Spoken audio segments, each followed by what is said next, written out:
ஒரே ஒரு கம்பேரிசன் மட்டும். அதாவது 2 விதமான கருவிகள் இருக்கும். நின்று வாசித்தோம்னா அதுக்கு பேர் நையாண்டி மேளம்பான், உட்காந்து அடித்தோம்னா அதுக்கு பேர் தவில். அவர் பெரிய வித்வான். இவர் குச்சியை வச்சுட்டு டண்டக்கன் டண்டக்கன் டண்டக்கன் டண்டக்கன் அடிப்பார். அவர் நையாண்டி மேளம் அவருக்கு பேர். அதையே மேடையில் உட்காந்து தாக்கிட்ட தாக்கிட்ட தாக்கிட்ட தாக்கிட்டன்னு அடித்தா ஆஹா பெரிய வித்வான்றா தமிழ் வித்வான் அப்படிம்பாங்க. அதே மாதிரி நாயனம் கீழே நின்று கரகாட்டத்துக்கு ஓதுவார், அதுக்கு பேர் நாயனம்பாங்க. அதையே மேடையில் உட்காந்து அப்படின்னா நாதஸ்வர வித்வான் அவருக்கு பேர்.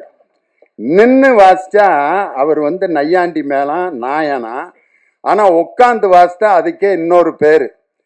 அதே மாதிரி தான் இந்த தப்பாட்டத்தை உட்காந்து நீங்கள் வாசிக்க முடியுமா? யாராவது ஐயாட்ட கேட்குறேன், உட்காந்து அடிக்க முடியுமா? ஐயா முடியவே முடியாது. அதுக்கு ஒரு எனர்ஜி இல்லாமல் தப்பாட்டத்தை யாராலும் வாசிக்கவே முடியாது. ஐயா இப்படி வாசிக்கிட்டே இருந்தவர் திடீர்னு இப்படி ஒரு மூமெண்ட் கொடுத்தாரு பாருங்க, கூட்டமே அப்படியே லேசா அப்படியே அவர் கூட அப்படியே ஆடிச்சு. அதே மாதிரி நம்ம ஆழி இசைக்குழு அடாடாடா பெர்ஃபார்மன்ஸு. உண்மையிலே அந்த தப்பாட்டத்துக்குன்னு ஒரு யூனிஃபார்ம் இருக்கான்.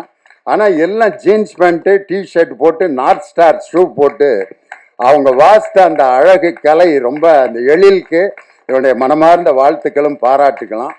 அதனால் இந்த நிகழ்ச்சிக்கு வருகை தந்து இந்த அருமையான இசை நிகழ்ச்சியில் தப்பாட்டங்கிறது எல்லா இடத்துலையும் அந்த தப்பு இசை வந்துக்கிட்டே இருக்கும். இளையராஜா சார் புன்னகை மன்னன் படத்தில் ஒரு பாட்டு போட்டிருப்பாரு, ரேவதி டான்ஸ் ஆடிருப்பாங்க.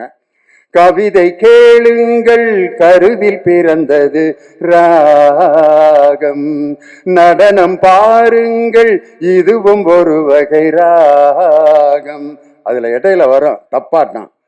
ஜகன ஜகன ஜம் ஜம் தக ஜகன ஜகன ஜம், ஜகன ஜகன ஜம் ஜம் தக ஜகன ஜகன ஜம், ஜகன ஜகன ஜம் ஜம் தக ஜகன ஜகன ஜம், ஜகன ஜகன ஜம் ஜம் தக ஜகன ஜகன ஜம்.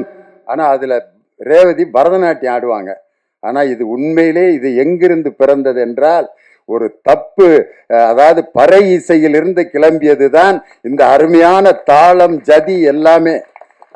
அதே மாதிரி இன்னொரு படத்துல ராமராஜன் ஐயா பாடுறப்போ ஒரு காதல் பாட்டுல ஜிஞ்சனக்கு ஜனக்கு நான் சொல்லித்தரேன் கணக்கு, மனைவி கிட்ட கணக்கு சொல்றதுக்கு கூட ஜிஞ்சனக்கு ஜனக்கு தான். அது கூட பாருங்க, அதுக்கு பேர் காதல் பறை, ஜிஞ்சனக்கு ஜனக்கு நான் சொல்லித்தர்றேன் கணக்கு அப்படின்னு. அதனால எல்லா பாடல்களிலும் இந்த பறை இசை என்பது மனிதன் தமிழன் என்ற மனிதன் தோன்றிய அந்த காலகட்டத்திலே தோன்றிய முதல் இசை எது என்றால் அது பறை இசைதான் என்பதற்கு இதுதான் எடுத்துக்காட்டு. அதனாலதான் திருக்குறள்ல குழல் இனிது யாழ் இனிது அப்படின்ற குழல் யாழ் ரெண்டுலையும் பாருங்க சிறப்பு லகரம் இருக்கும். முழவு அப்படிங்கிற வார்த்தையிலே சிறப்பு ரகரம் இருக்கும். இந்த 3 கருவிகளும் பாருங்க, குழல்ங்கிறது ஊதுற கருவி, யாழ்ங்கிறது கம்பி கருவி, முழவுங்கிறது தோல் கருவி. இந்த 3லையும் தமிழுக்கு வரக்கூடிய சிறப்பு லகரம் இருக்கு அப்படின்னு சொன்னா, இசையின் மூல ஆதார மொழி எது என்று சொன்னால் குழல் இனிது யாழ் இனிது என்று வள்ளுவரே எழுதியிருக்காருனா 2000 ஆண்டுகளுக்கு முன்பே இசையில் தோன்றிய இனம் தமிழினம்தான். அவனால் உருவாக்கப்பட்ட இசை இந்த பறை இசை. எங்களுடைய அழைப்பை ஏற்று வருகை தந்த எங்கள் அன்பு சகோதரர் எழுச்சி தமிழர், இந்தியா அப்படிங்கிற அந்த கூட்டணியில் இந்தியாங்கிற அந்த இந்துல மேல இருக்கிற ஒரு புள்ளி இருக்கு பாருங்க, அந்த புள்ளி தான் என் அருமை சகோதரர் தொல் திருமா அவர்கள். அந்த புள்ளியை எடுத்துட்டா இனதியான் மாறிடும்.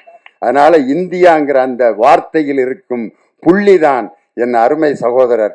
கருப்பு சிவப்பு நீலம் 3ம் சேர்ந்து இந்த இந்தியாவில் சமூக நீதியை கொண்டு வரும் என்ற ஆழ்ந்த நம்பிக்கையில் எங்கள் அருமை சகோதரர் தொல் திருமா அவர்களை இந்த நிகழ்ச்சிக்கு வருகை தந்ததற்காக பலமுறை அவருக்கு எங்கள் குடும்பத்தின் சார்பாக இந்த டீம் சார்பாக நன்றி சொல்லி உங்களிடமிருந்து விடைபெறுகிறேன். நன்றி, வணக்கம்.